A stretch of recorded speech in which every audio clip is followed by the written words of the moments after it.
Right, Kaksha, thanks so much for joining us with those details. But as growth flounders, the government has come under attack once again, this time from the industry body CII, Confederation of Indian Industries. Appaji Redam and Animesh Das report that CII has come out with a list of steps that the government must take in order to revive the economy, starting with snapping out of policy paralysis.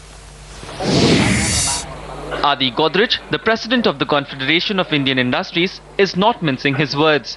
Stung by slowing growth, the CII is urging the government to come out of its comatoseness and take immediate steps on the monetary, fiscal and administrative front to fuel an economic revival.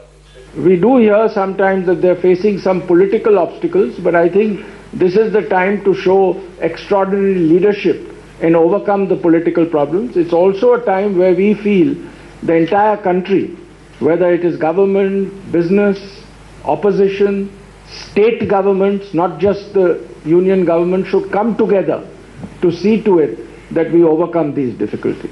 The list of steps that need to be taken immediately to help industry and boost the economy include a 100 basis point cut in repo rate, a 100 basis point cut in CRR, rationalization of petroleum prices and taxes, depreciation for investments in plant and machinery at 25%, a 25% weighted tax deduction on expenditure incurred by companies to go green. S. Gopalakrishnan, the CII president-designate, says, and I quote, "Perception may be worse than reality, but the current negative sentiment will only make matters worse. Positive action may change the sentiment to positive." End quote. The biggest worry, apart from infrastructure bottlenecks, issues with land acquisition and environmental delays, is that there is no tangible action plan on fiscal consolidation. Sunil Munjal says, and I quote, "We need to see a revised and clear plan from the government on how fiscal consolidation would be achieved this year. A quick statement on this from government would help confidence levels of investors." End quote. But the biggest fiscal stimulus would come from movement on GST. GST is the biggest fiscal stimulus we can provide our economy. So fiscal stimulus doesn't necessarily, GST would be an indirect tax system which could add tremendously to the growth of the country.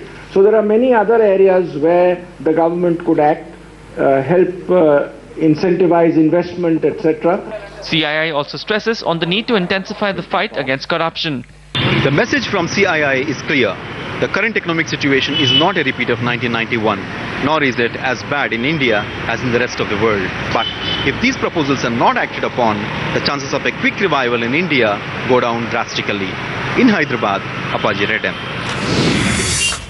Well, the economic revival package as articulated by the Confederation of Indian Industry. Up next, Wall Street bobs in and out of negative